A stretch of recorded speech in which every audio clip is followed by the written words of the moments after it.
नमस्कार. तर पुन्हा एकदा स्वागत तुमचं माझ्या डेली कुकिंग या यूट्यूब चॅनलवरती. तर आम्ही बनवले बघा हे उडदा मुगाचे पापड. तुम्हाला तर माहितीच आहे आम्ही सगळे वळवणाचे पदार्थ हे घरीच बनवतो.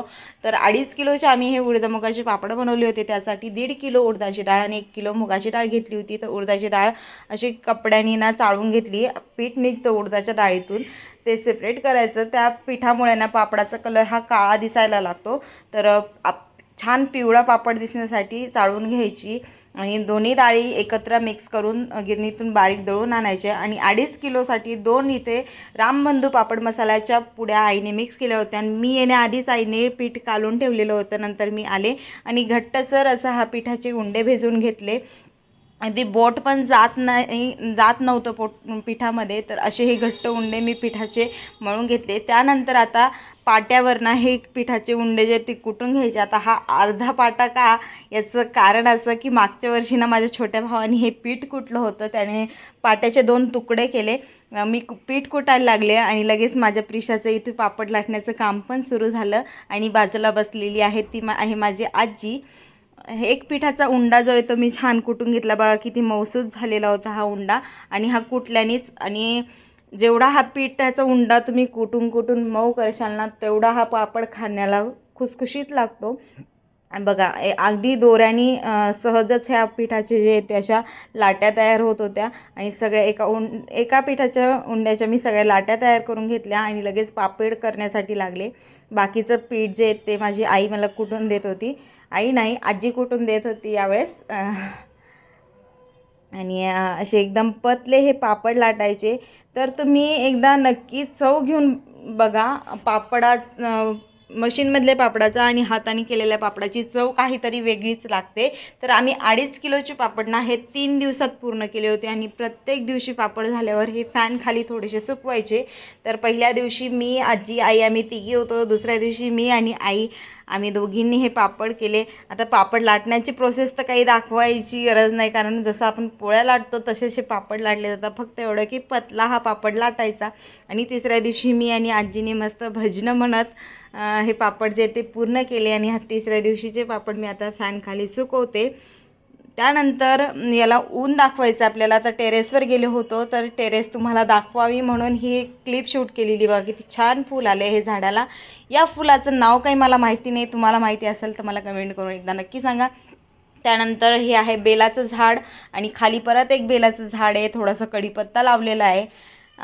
एक खजूरचं झाड आलेलं आहे बघा. त्याला आता खजूर कसे येतील काय माहिती नाही आम्हाला. हे बघा इथे परत एक बेलाचं झाड आहे. आणि त्याच्याच बाजूला जास्वंदाचं झाड आहे. त्याला पण अशा भरपूर कळ्या यायला लागल्या आहेत. 4थ्या मजल्यावर असल्या कारणाने आम्ही काही जास्त जात नाही टेरेसवर. तर अशी ही टेरेस आहे आमची. थोडीशी धुणे भांड्यासाठी तिथे जागा ठेवलेली आहे. आणि या पलंगावर जे आहे ते आता आम्ही पापड वाळवतो. आणि हे पापड जे आहे ना जास्त उन्हात वाळायचे नाही. थोडंसं पापड वाकडा व्हायला लागला की लगेच गोळा करून घ्यायचे. असे हे उन्हात थोडेसे वाळवले ना की वर्षभर पापड आपला चांगला टिकतो. त्याला बुरशी लागत नाही, किडे लागत नाही. वर्ष काय 1.5 वर्ष पण हा पापड जो आहे तो चांगला टिकेल. आणि एकदा नक्की ट्राय करा. आणि मला कमेंट करून सांगा की तुम्हाला कसा वाटला मशीनमधले केलेले पापड आणि घरचे केलेले पापडाची चव. आता एका ताईंची ना मला कमेंट आलेली की तू तळून दाखवत नाही पापड. तर असं होतं की आम्ही एका पाठोपाठ एक ना वाळवणाचे पदार्थ बनवत आहे. आणि प्रत्येक प्रोसेस तुमच्यासोबत शेअर करायची, व्हिडिओ क्लिप शूट करायची.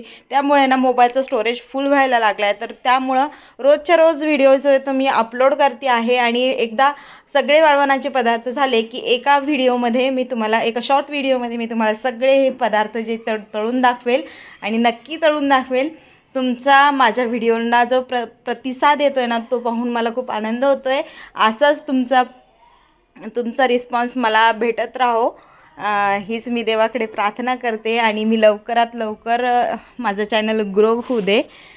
तर असे हे आमचे आज पूर्ण 2.5 किलोचे पापड 3 दिवसात कंप्लीट झाले होते. आणि थोडे थोडे केले ना तर पापड करण्याचा कंटाळा पण येत नाही बघा.